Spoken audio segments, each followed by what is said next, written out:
मंदिर प्राण प्रतिष्ठा समारोह के अंदर पुलिस वाले हुए 4-5 वहाँ पे देवभूमि हाथ तो जाटों की डोरन सादड़ी के अंदर जोरदार 2-3 जयकारे लगाएं। जय बोले शंकर भगवान की, जय बोले तेजाजी महाराज की, देवनारायण भगवान की, रामसा पीर की। उपस्थित हमारे समस्त जाट समाज, कोई नाम दोगे लिस्ट है वैसे ही समझ के समस्त जाट समाज जिन्होंने विशाल कार्यक्रम का आयोजन किया, और इसके साथ साथ यहाँ के हमारे जिलाध्यक्ष माधव जी, भाई प्रवक्ता रोहित गुर्जर, पार्टी के महामंत्री बाड़मेर के नेता उमेदराम जी, बाबूलाल जी चौधरी,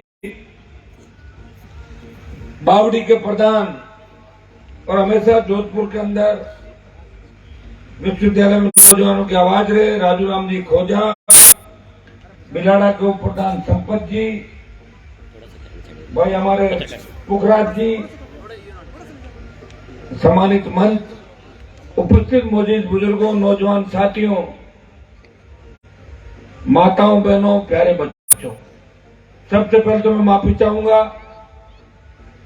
7 बजे का कार्यक्रम था और रात की 1 बजी है।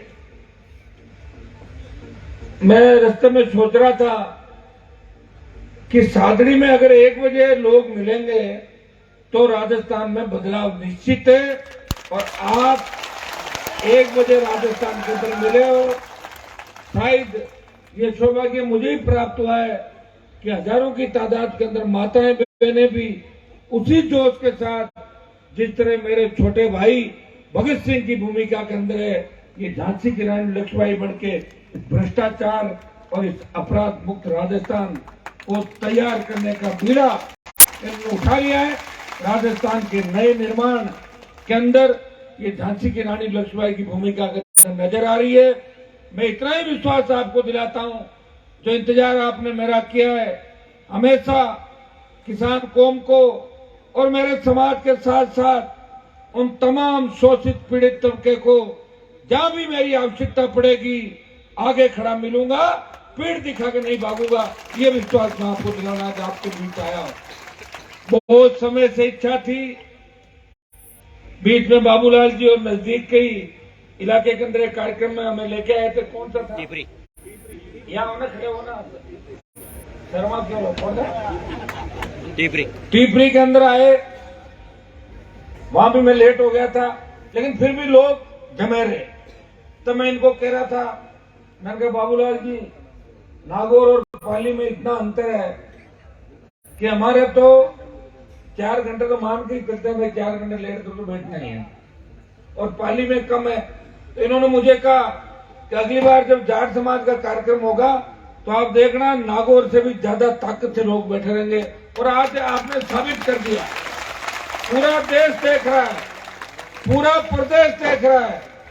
मैं कोई यहाँ आपके बीच हमेशा रहता नहीं हूँ, मैंने कोई आपकी इन सड़कों पे और आपके सादड़ी बाली के इलाके में कोई लंबा संघर्ष नहीं किया, लेकिन आपने भरोसा व्यक्त किया अपने भाई पे कि हनुमान आएगा, नया सवेरा लाएगा, नए राजस्थान का निर्माण करेगा, वो कर्ज मुक्त, किसान मुक्त बिजली दे आएगा, टोल मुक्त राजस्थान करेगा, भय मुक्त, अपराध मुक्त राजस्थान का सपना वो पूरा करेगा, वो पेपर लीक रोकेगा, वो अपराधियों को उनके अंजाम तक पहुंचाएगा, वो भ्रष्टाचारियों को जेल के अंदर डलाएगा और माफिया राज को खत्म करेगा। इस उम्मीद के साथ आज आप तमाम लोग हजारों की तादाद के अंदर सादड़ी में मुझे आशीर्वाद देने के लिए आए हो। मैं आपको विश्वास दिलाता हूं कि अब की बार की जो लड़ाई है वो आर पार की लड़ाई होगी।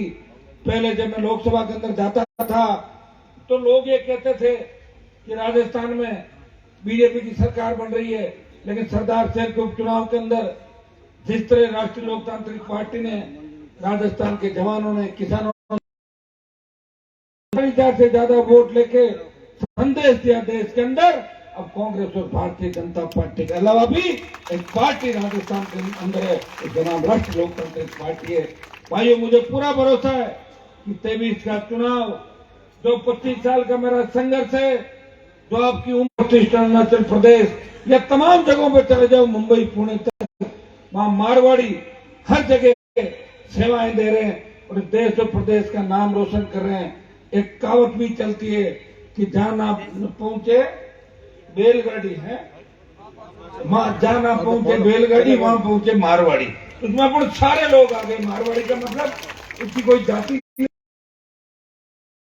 काम कर रहे हैं और बहुत बड़ा भरोसा साउथ के लोगों को, हमारे लोगों पे। वहां बाहर जाके उन लोगों के अंदर जो मेल जोल और प्यार प्रेम रहता है, वो अगर गांव के अंदर आने के बाद रहे तो मजा आएगा नहीं आएगा। बाहर तो हम सब एक रहते हैं, लेकिन जैसे ही गांव में आते हैं तो खटपट चालू कर देते हैं गांव के अंदर आते ही। राजस्थान के अंदर मेरे से भी बड़े नेता हुए, बहुत बड़े बड़े नेता थे, 40-50 साल तक नेतागिरी करी उन्होंने, लेकिन का दूसरों का ही भरते थे। न तो मुख्यमंत्री बने और न बनने दिया, और 2 नंबर 3 नंबर 4 नंबर की लड़ाई लड़ते रहे और 2 नंबर पर भी नहीं पहुंचे।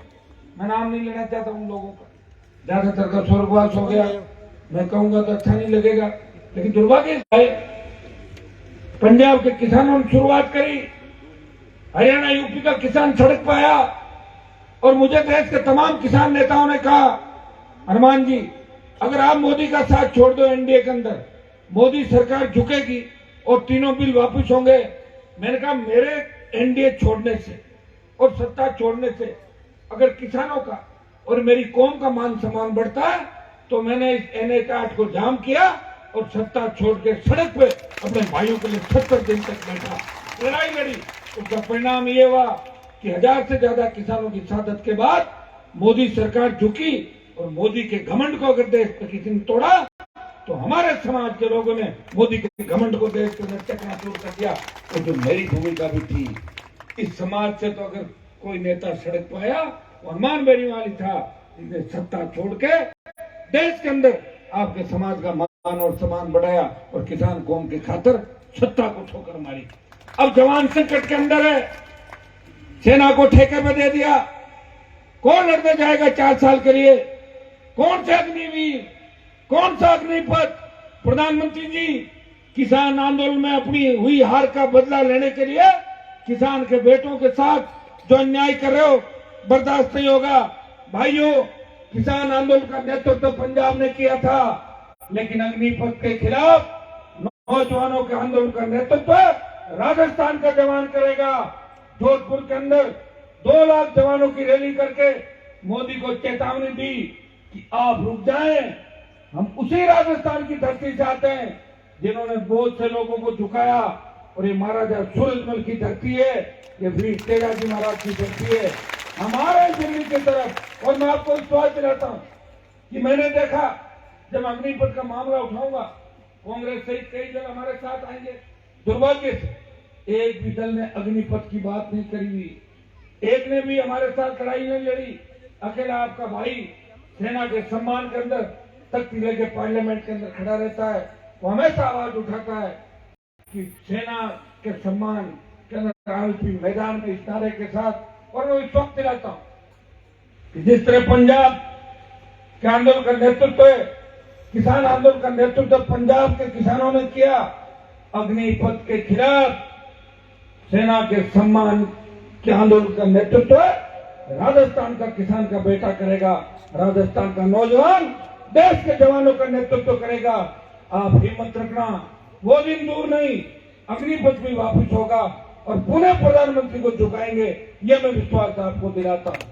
जब आज राजस्थान की सरकार के अंदर आप देखिए भाइयों, हमें दोनों से लड़ना पड़ रहा है। कोटपूतली तक तो गहलोत से लड़ते हैं और जैसे ही बॉर्डर पार हुआ मोदी से लड़ाई शुरू हो जाती है। मोदी को छोटा आदमी थोड़ा ही है, 25 MP है। मैं कल कांग्रेस के नेताओं कह रहा था, मैं कहा तुम अपना बयान तो बदलो, मुख्यमंत्री तुम एक ही बयान देते हो, 25 के सांसद, 25 के 25 सांसद।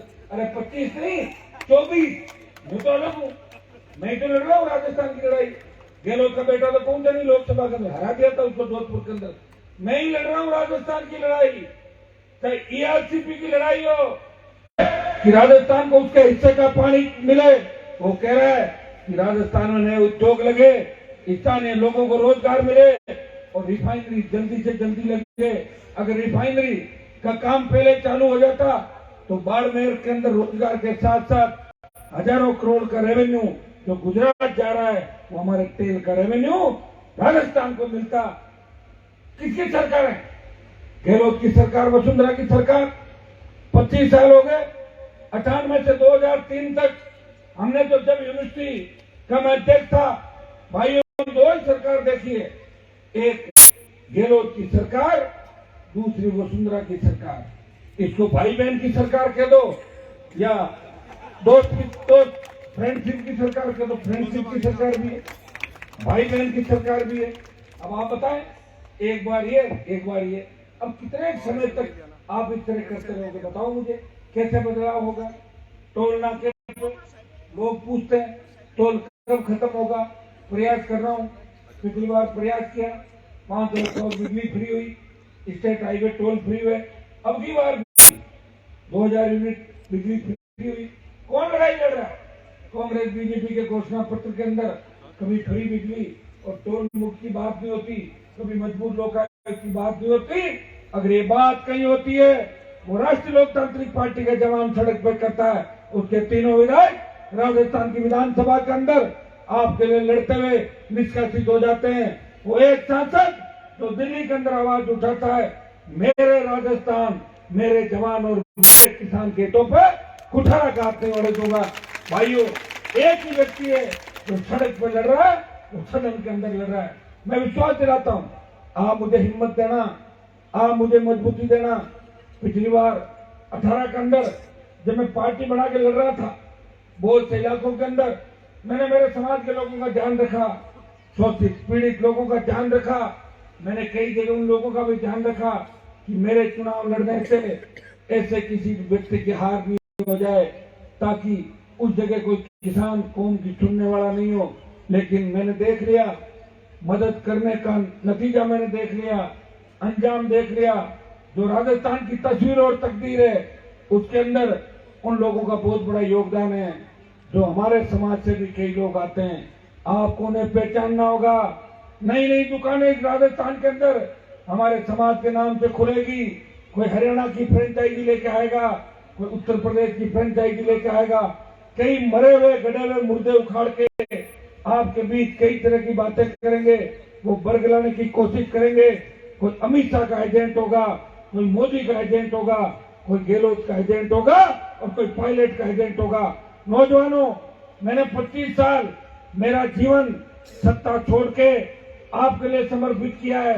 हनुमान बेनीवाल चाहता तो वसुंधरा 2003 में मंत्री बना रही थी, नहीं बना, और उस सिटी वसुंधरा को अगर ठीक करके सात समंदर पार उसके दोस्त मोदी के पास भेजा, हनुमान बेनीवाल ने भेजा था।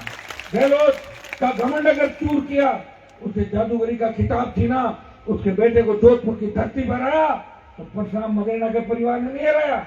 लड़ाई तो उन दोनों की थी। मेरे पिताजी तो मुख्यमंत्री की दौड़ में नहीं थे, उनके थे, वो दूसरी गोदी में बैठे। यही लड़ रहा है, ये व्यक्ति लड़ रहा है, पीड़ा भी समझता है। और 50 लोग आके कहते हैं, हनुमान जी आप ये काम मत करो, मैं वही रुक जाता हूँ, आप कहते हो मैं वही खड़ा रहता हूँ, हर व्यक्ति की जिद मानने का प्रयास कर रहा हूँ। इसलिए इस बार समझदारी के साथ काम लेना है। कई ठग आएंगे, कई हमारे समाज के नाम के जिस तरह फर्जी नीम हकीम चलते हैं, वो फर्जी दुकानें भी राजस्थान के अंदर आएगी।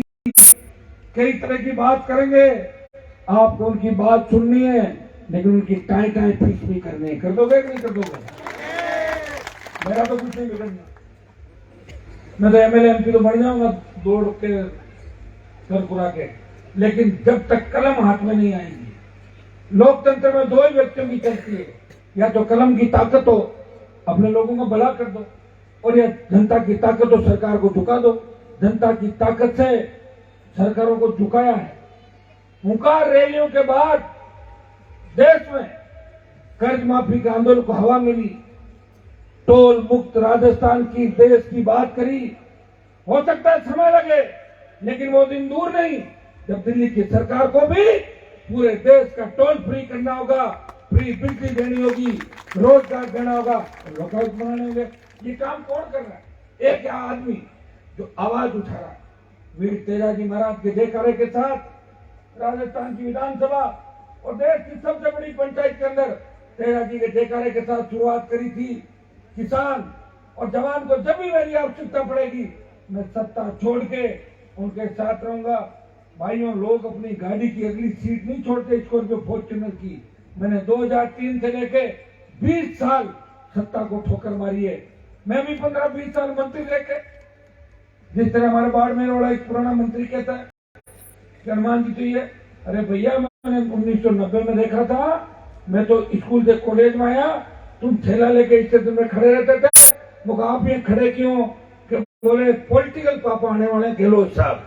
तो पॉलिटिकल पापा जी और अब वो मुझे कह रहे, मुझे कोई पाठ पढ़ाए और मेरे से कोई कहे कि हनुमान जी सबूत दो, तो मेरे हिसाब से तो सबूत अगर इस राजस्थान को और देश को अगर किसी ने दिया है तो देश को तो मैंने ही सबूत दिया है कि मोदी की सत्ता छोड़ी, स्टेट की सत्ता को ठोकर मारी और हार्डकोर अपराधी जिनके नाम से किसान नेता मोबाइल बंद कर लेते थे, घरों में छुप जाते थे, जब किसान के बेटों के सीने पे गोलियां बरसा रहे थे, अकेला हनुमान बेनीवाल इस किसान कौम की लड़ाई इस प्रदेश की सड़कों पर लड़ा था, राजस्थान की विधानसभा के अंदर लड़ा था। और दीदी वसुंधरा को अगर सबक सिखाया और वसुंधरा को अपने मुंह से जाट की बहू किसी ने कहलाया, तो मैंने ही कहलाया। पहले वो नहीं कहते, दूसरे लोग कहते थे अपने जाट की बहू। जब लड़ाई हुई, संघर्ष हुआ, तब वसुंधरा ने खुद कहा मैं जाट की बहू, मैंने कहलाया। मैं तो कहती नहीं, और तुम्हारा बोर्ड लेती जाती, लेती गई ना। अब हमारे कई लोग कहते हैं कि नहीं से तो आदि ठीक है, अपने क्या नहीं है तो ये ठीक। अरे भाई कितने टाइम चलाओगे? तो राजा महाराजा किसी के नहीं होते, भूल जाओ इन बातों को। आपका व्यक्ति वही होगा जो आपके बीच बैठता है, जिसके संस्कार आपके हो। वसुंधरा जी के भाषण देखो। मेरा एक बेटा, ये रोहित बैठा पीछे, तो मेरा एक बेटा मैंने गुजरों में दे दिया मैंने, और जहां भी जाती वहीं बन ठन के। और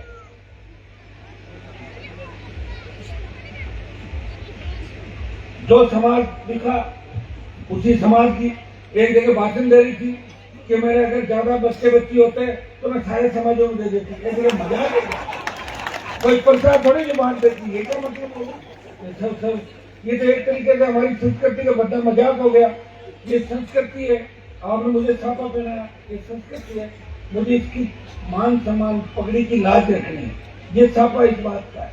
और मैं अगर समाज सेवा करूं और मैं कह दूं मैं तो समाज का नेता हूं, मैं तो समाज का अध्यक्ष हूं, लेकिन मेरे बच्चे हैं ना, वो मेरे बस में नहीं है, वो तो भाग गई। ये समाज का नेता किस बात का? अरे समाज का नेता और समाज का अध्यक्ष तो वही होगा जिसके बच्चे उस संस्कृतियों को उस हिसाब से चलेंगे। अगर बच्चे ही बस में नहीं है, परिवार बस में नहीं है, तो समाज की पंचायती मत करो, अपने घर में घुटना उड़ के सो जाओ, कोई मना नहीं कर रहा है। अब समाज को बेकानून लाने की आवश्यकता नहीं। और मरे हुए लोग जो 50 साल तक दलाली करे राजस्थान के अंदर, अवैध धंधे करे, नौजवानों को बिगाड़े, और 50 साल बाद 80 की उम्र में बोले कि अब हम समाज को सुधार देंगे, तो सुधार सकता है क्या? 80 साल का आदमी तो हवा जो सांस टूटने वाली दवाई लेता है। 30 साल का जवान सोचे कि मुझे सुधारना है तो 20-25 साल तक वो लड़ाई लड़ सकता है। 80 साल के आदमी का तो दूसरे रास्ता होता है, जानते हो आप रास्ता कौन सा होता है? इसलिए इन चीजों का भी ध्यान रखना आप लोग। वो तो बहुत लोग आएंगे, ये तो रंगमंच है, यहाँ तो कई तरह के लोग आएंगे, कई तरह की बात करेंगे। मैं तो मेरा बता सकता हूं, मैं चाहता तो उत्तर प्रदेश में RLP को चुनाव लड़ाता, नहीं लड़ाया। मेरे चुनाव लड़ाने से लोकदल हार जाता, इसलिए हनुमान बेनीवाल ने लोकदल की किसान की चिंता करी। हरियाणा में नहीं लड़ाया, मैं लड़ाता। हरियाणा के अंदर 5-50 वोट हमारे लोगों को कम पड़ते, नहीं लड़ाया। भाइयों में बड़ी पंचायतें नहीं करता, लेकिन हनुमान बेनीवाल की RLP को कमजोर करने के लिए इस देश से बड़ी बड़ी ताकतें और अपने समाज के कई दलाल इस राजस्थान में अलग झंडों के साथ और अलग डंडों के साथ घूमेंगे। आपको उसका ध्यान रखना है। आपको इस बात का भी ध्यान रखना है, ये बुजुर्ग लोग बैठे हैं, जब वोट डालते थे पार्टियां होती थी, कांग्रेस और बीजेपी के अलावा जो भी पार्टी होती थी, बसपा उत्तर प्रदेश की, लोकदल उत्तर प्रदेश का, और टूटा उत्तर प्रदेश का, फिर हरियाणा का सपा, यूपी की दूसरी पार्टी, दिल्ली की, राजस्थान की कोई पार्टी नहीं बनी। मुझे धन्यवाद दो, पार्टी बनाई, मान्यता दिलाई और गांव-गांव नौजवान नेता तैयार किए और हर समाज के नेता तैयार किए, 57 उम्मीदवार लड़ाए, जिनमें जाट समाज के साथ साथ मुस्लिम, मेघवाल, भील, मीणा, गुजर, राजपूत उम्मीदवार, ब्राह्मण उम्मीदवार, तमाम जातियों के नौजवानों को तैयार किया। और ये उसी का परिणाम है कि राजस्थान के अंदर एक नई राजनीतिक क्रांति आई है और देश के अंदर बात चली कि 23 का जो राजस्थान का चुनाव होगा, वो चुनाव अलग नतीजे इस देश के अंदर लाएगा। भाइयों, भगवान की कृपा जिस पे होती है उसी पे आपकी कृपा होती है। मेरे पे ईश्वर की कृपा है, इसलिए आप लोग मेरा इतना इंतजार कर रहे हो। 5 घंटे आपको हो गए और पाली और जालौर में अगर 5 घंटे इंतजार करे तो आप समझ लो सत्ता के बहुत नजदीक हो, सत्ता आपके इर्द गिर्द घूम रही है। मैं विश्वास दिलाता हूँ कि राष्ट्रीय लोकतांत्रिक पार्टी राजस्थान का सबसे बड़ा दल बनेगा और सत्ता आरएलपी के बिना नहीं बनेगी, यह मैं विश्वास आपको दिलाता हूँ। आपको एक ही चीज का ध्यान रखना है, बोतल का चिन्ह जिसको पकड़ा दे उसी को वोट डाल देना, ये तो करोगे ना। और एक जवान कम से कम 50 वोट पका सकता है। और हमारी छोटी बेटी है, जो बेटी छोटी बहन है, सोशल मीडिया का जमाना है, कोई भी अच्छी चीज चले आप उसके अंदर उसको चलाओ ढंग से, गलत चीज का कोई प्रचार करे उसका जवाब भी आप लोग दें। सोशल मीडिया का जमाना है, सब लोग एक दूसरे को जानते हो, सुनते भी हो। आपको इस बात का भी ध्यान रखना है कि हनुमान बेनीवाल अकेला है, वो लड़ रहा है। और भाइयों, राजनीति के अंदर रहते हुए, काजल की कोठरी में रहते हुए कभी कोई दाग नहीं लगा, नहीं तो मोदी और अमित शाह ईडी मेरे पास भी भेज देते, नहीं भेजते का 100 करोड़ घर पे भेज दी थी। और वसुंधरा तो मेरी कितनी जांचें कराई, मेरे हथियार जब्त कर लिए, मेरा पासपोर्ट जब्त कर लिया, लेकिन मिला क्या? बैंक के खाते में 15 रुपए मिले थे, 15 रुपए में तो कोई केस ही नहीं बनता। तो ये हनुमान बेनीवाल तो पाक साफ निकल गया उन भ्रष्टाचारी नेताओं के बीच में से, और आपके बीच खड़ा है रात को 1, सवा 1, 1:30 बजे। और मुझे पूरा भरोसा है कि मेरे भाई इस बार बाली में भी हम लड़ेंगे, जैतान में भी लड़ेंगे, सोजत में भी लड़ेंगे, पाली जिले की तमाम सीटों पर लड़ेंगे। भाई हमारे, मैं तो कह रहा हूं मारवाड़ के अंदर जड़मा, आंगना, पटेल, सिरवी, रेवारी, देवासी, गुजर, जाट, बिष्णु, तमाम जो जातियां, मेघवाल, भील, रेडी तैयार है, शोषित पीड़ित तबका तैयार है। जब आजादी के आंदोलन से पहले हम एक दूसरे के साथ मिलकर जागीरदारी प्रथा के खिलाफ लड़ते थे, तो आज भी हम वोट के लिए, सत्ता प्राप्ति के लिए सब एकजुट होकर सत्ता का रास्ता जो हमारा जो लक्ष्य है उसको करने के लिए हम तैयार होकर लड़ सकते हैं। एक दूसरे को वोट दे सकते हैं, हम एक दूसरे की मदद करते हैं, एक दूसरे के खेत में मदद करते हैं, हम ब्याह, शादी, भात, मायरा हर जगह एक दूसरे की मदद करते हैं। मैं आपको विश्वास दिलाता हूँ, अगर जरा सा भी आपने सोच लिया, लोग क्या करते हैं, बात करेंगे 5 साल क्या हो रहा है, राजस्थान खराब हो गया, पेपर लीक हो गया, जैसे ही वोट देने जाएंगे कमल का फूल और हाथ उससे वोट डाल देंगे, फिर बदलाव कैसे होगा? मेरे पास सबसे बड़ी ताकत नौजवानों की ताकत है, और नौजवानों ने, हर क्रांति का नायक नौजवान था, और नौजवानों ने हर बदलाव इस देश के अंदर किया।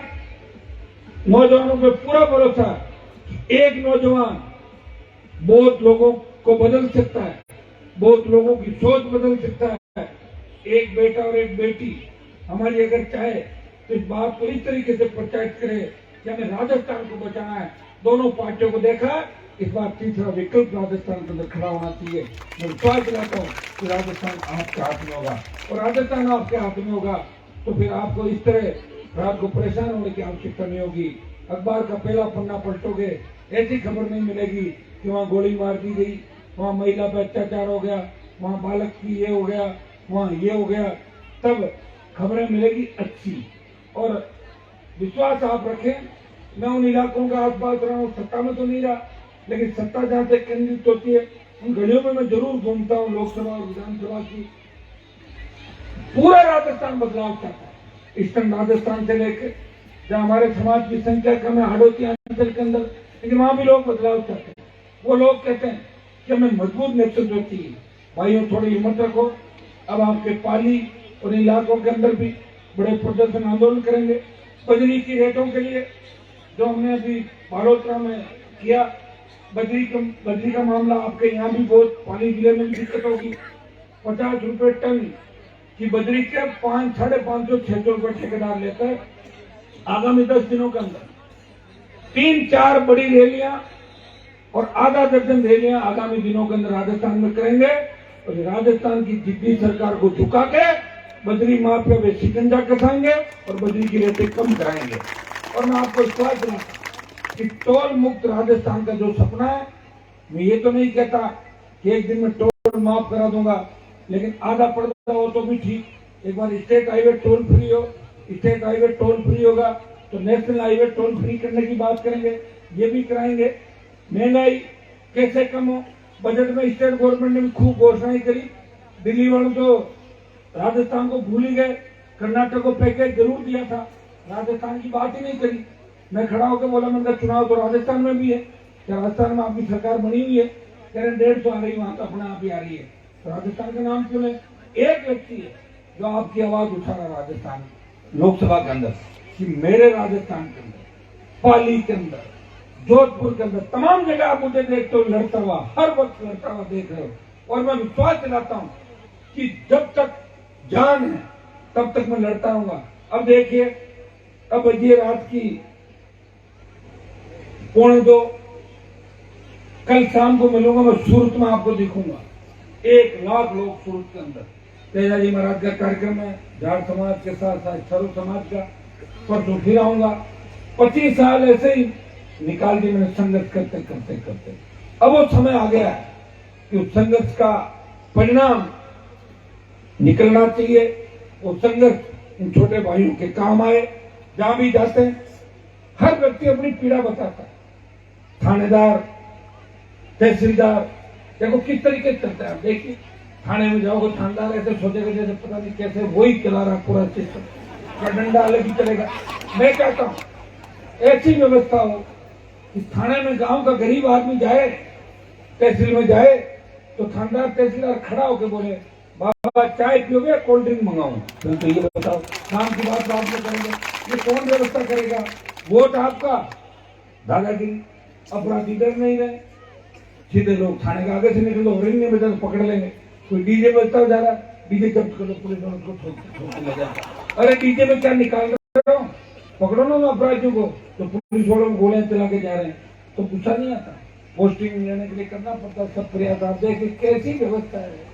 एमएलए चाहेगा वही थानेदार लगेगा, मंत्री चाहेगा वही एसपी कलेक्टर लगेगा। तो फिर तो मंत्री की सेवा करेगा, वो आपकी चिंता क्यों करेगा बताओ मुझे? और गहलोत की ये सरकार वेंटिलेटर पे चल रही है। गहलोत साहब तो हर दिन सोच रहे हैं कि हट नहीं जाऊं। एमएलए कहते हैं जो खुला छोड़ दिया करो तुम। और पायलट एक चीज सोचता है कि मैं चाहे 4 दिन के लिए रह जाऊं, सीएम रह जाऊं।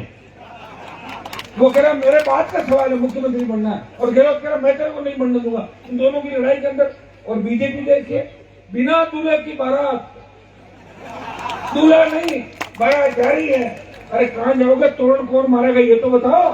तोरण मारेगा एक लुटेरी दुल्हन, बारात दूल्हे एक लुटेरी दुल्हन। ये भारतीय जनता पार्टी का हालात है। एक दूसरे से हाथ मिला लेते हैं, वहां अंदर दूसरी बातें, और एक ही गाड़ियों के अंदर लंच, डिनर और डांस। एक ही पार्टी लड़ रही है, सड़क से सदन और सदन से दिल्ली वाला सदन। जो लड़ रहा है, जो कहता है वो करता है, जो मादा रखता है सही बात कहने की। और भाइयों, आरोप भी ऐसे नहीं लगाता। लोग कहते हैं हनुमान पे ऐसे आरोप लगाते थे, तो फिर कोर्ट में जाओ, मेरे खिलाफ जाओ ना, कोर्ट में जाओ। मेरे खिलाफ एक आप पार्टी वाले ने आरोप लगाए थे, मैं हाई कोर्ट गया, मुझे ढूंढता हूँ, फिर मैं पेड़ पकड़ लूँ हनुमान जी के। गलत आरोप तो कोर्ट पकड़ लेता है ना कि भाई गलत आरोप कैसे लगाए। मैं गलत आरोप नहीं लगाता, मैं सही लगाता हूँ, लेकिन जांच कौन कराएगा? जांच तो मेरे हाथ में नहीं है। अभी जालौर के अंदर अखबार वाले कह रहे थे कि आप जो कह रहे हो होता क्या? मैंने कहा वही तो हो रहा है। मैं कहता हूँ बिजली फ्री करो, ये हो गया ना 2000 यूनिट फ्री हुआ नहीं हुआ? मैं ही तो कह रहा हूँ। मैं कहता हूँ टोल फ्री करो, हो जाएगा। मैं कहता हूँ नौकरियां लगाओ, 1 लाख आएगी नहीं, यही करो। मैं कहता हूँ पेपर लीक के अंदर गिरफ्तार करो, करवा रहे भाई। सारी चीजें मेरे हाथ में नहीं है, सारी चीजें आपके लिए तो सरकार बना दो। 20 साल पहले का भी अपराध भ्रष्टाचार जो भी हुआ है अलग जेल बना दूंगा और ठूस दूंगा लाला के जेल में। और किसानों का कर्जा राहुल गांधी ने 10 दिन का कहा था, मुझे नहीं पता क्या हो, लेकिन वो चाहे तो सरकार माफ कर सकती है, बीजेपी के लोग भी सहयोग कर सकते हैं, लेकिन कर्ज मुक्त किसान होना चाहिए। एक बार किसान को कर्ज मुक्त करो ताकि वो सही दिशा के अंदर चल सके। हमारे साथ कितना बड़ा धोखा हुआ बताइए। मारवाड़ जहां से हम लोग आते हैं, अंग्रेजों ने राज किया, कितना बुरी तरीके से मारा इस इंडिया को। अब हमारे साथ कितना बड़ा हो, देखो अंग्रेजों के बाद जागीरदारों ने क्या हालात थे, जागीरदारों के बाद अकाल, अकाल का साया और फिर नेताओं का धोखा। कितनी बार शोषण हुआ हमारा? 4 बार। फिर भी जिंदा हम लोग, भगवान की कृपा है, तेजाजी महाराज की कृपा है, शंकर भगवान की कृपा है, हिम्मत वाले लड़ रहे हैं। कोरोना में भी मोदी ने मारने में कसर नहीं छोड़ी। देश में 50 लाख लोग मरे कोरोना के अंदर। कितने? 50 लाख। और सेकेंड वेव के अंदर ऑक्सीजन नहीं था, वेंटिलेटर नहीं थे, रेमडेसिविर इंजेक्शन नहीं था, फिर भी हनुमान बेनीवाल जैसे आपके भाई कोरोना प्रथम हमारा जो फर्स्ट फेज था उसमें कोरोना हो गया था हम लोगों को, फिर भी सेकंड कोरोना में बिना वैक्सीन लगाए आपकी सेवा करते करते आईसीयू कोरोना वार्ड में भी जाते थे लोगों के लिए। मरना एक दिन है, लेकिन भाइयों को इस तरह नहीं छोड़ेंगे। एक नेता घूम रहा था, वो नागौर का सांसद था, तो आपकी चिंता कर रहा था। लंपी के अंदर आपने देखा, गाय के नाम से वोट तो बीजेपी लेती है।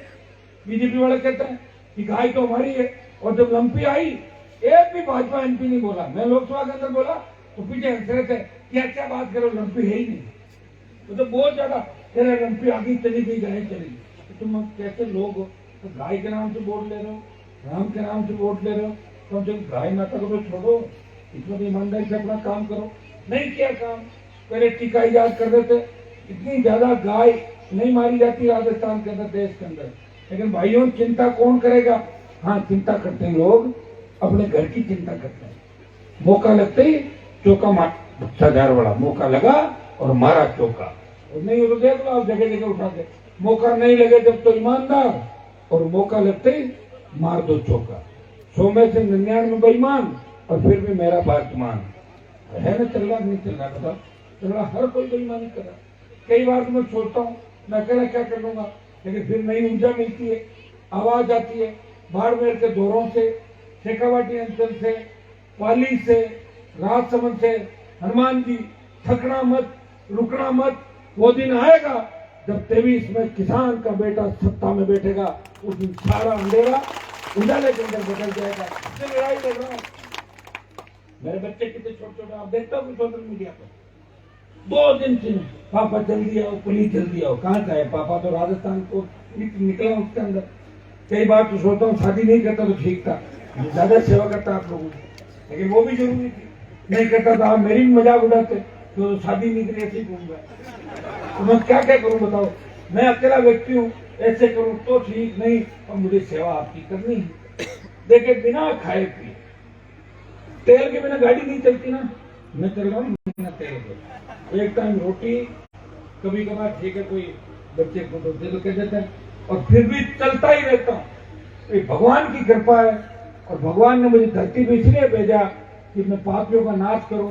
और ये भ्रष्टाचार की जो लंका है कांग्रेस भारतीय जनता पार्टी की, इस लंका को जिस तरह बजरंग बली ने रावण की लंका को जलाया था, मैं कांग्रेस और भारतीय जनता पार्टी की इस भ्रष्टाचार की लंका के अंदर आग लगा दूंगा, दूंगा। ये मैं विश्वास आपको दिलाता हूँ। आप सबने स्वागत सत्कार किया और 4 घंटे मेरा इंतजार किया। ये सारे बच्चे जो मुझे लेने के लिए वहां आए थे, कौन कौन आए थे, खड़े हो जाओ।